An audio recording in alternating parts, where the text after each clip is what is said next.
Get ready for the dictation. Ready? Start. I deem it a privilege to be invited to address this joint session of the US Congress. I thank you for the invitation. I bring you the greetings and good wishes of the people of India.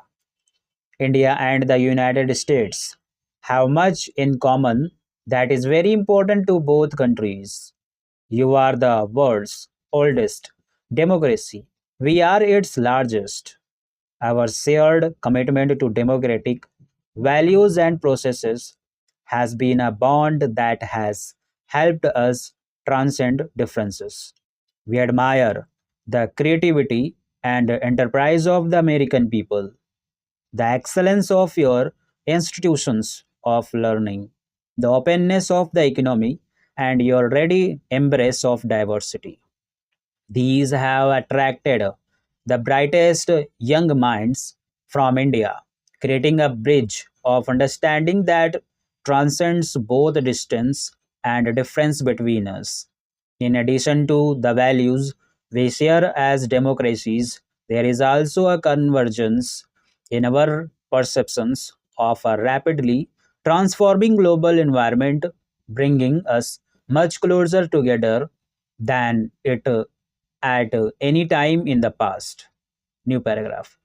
Globalization has made the world so interdependent that none of us can ignore what happens elsewhere. Peace and prosperity are more indivisible than ever before in human history.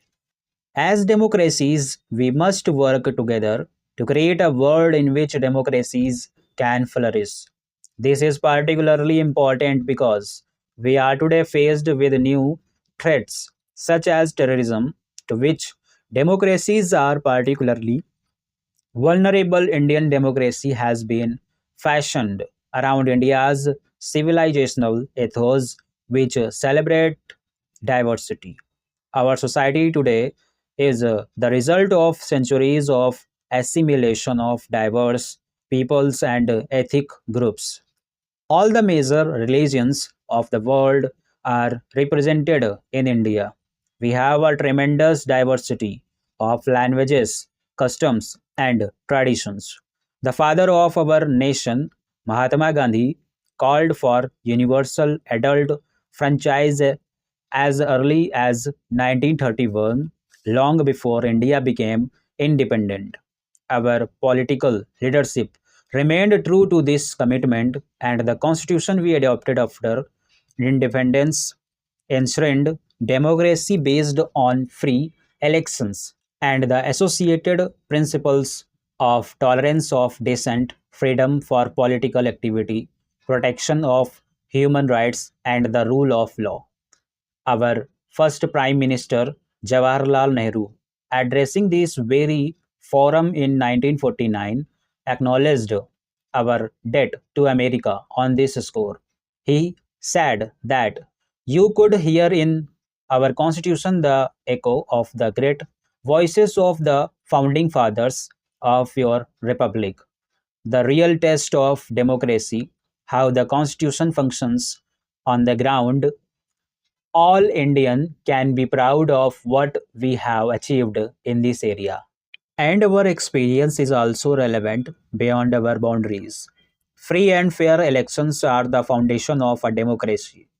Over the past 6 decades, governments in India at both the national and state level have regularly sought the mandate of the people through elections.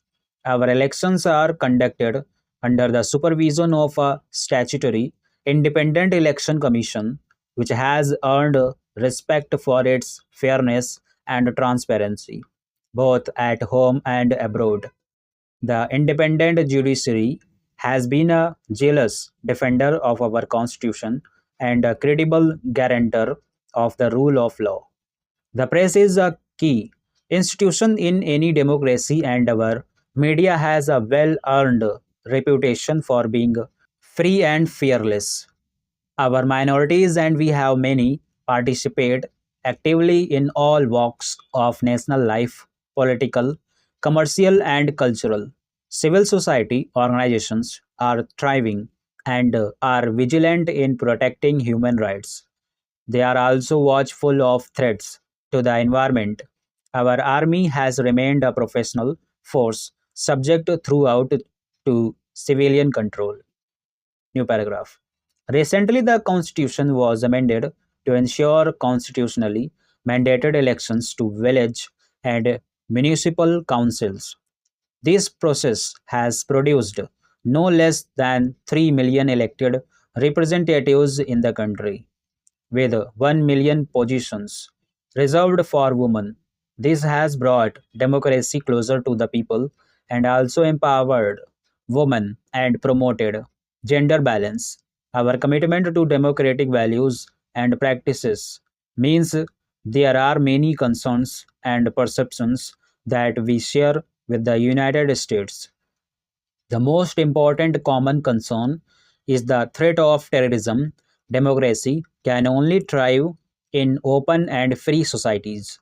But open societies like our are today threatened more than ever before by the rise of terrorism.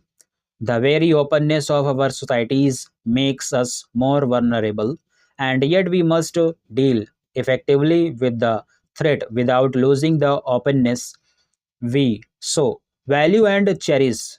India and the United States have both suffered grievously from terrorism, and we must make a common cause against it. We know that those who resort to terror often clothe it in the garb of real or imaginary grievances. We must categorically affirm that no grievance can justify resort to terror. Democracies provide legitimate means for expressing dissent. They provide the right to engage in political activity and must continue to do so. However, for this very reason, they cannot afford to be soft on terror. Terrorism exploits the freedom our open societies provide to destroy our freedoms. The United States and India must work together in all possible forums to counter all forms of terrorism. We cannot be selective in this area. We must fight terrorism wherever it exists in the world. Stop.